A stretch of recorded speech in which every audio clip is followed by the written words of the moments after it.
святом Різдвом Христовим. У цей день кожен дім наповнюється теплом, а серце вдячністю і надією. Ніч різдвяна тихо світить, зірка вказує шлях вниз. Хай Господь благословить вас, дарує мир, любов і визнання.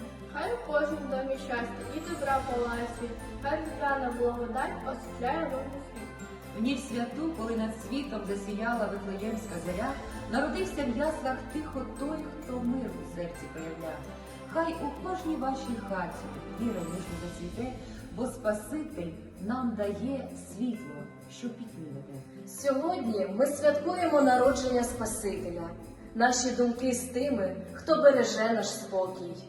Захисники та захисниці України, ви наші святі янголи.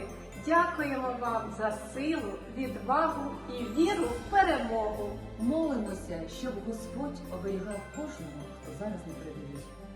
Бажаємо нам світла, доброти та Божої ласки. Нехай у кожному серці буде віра.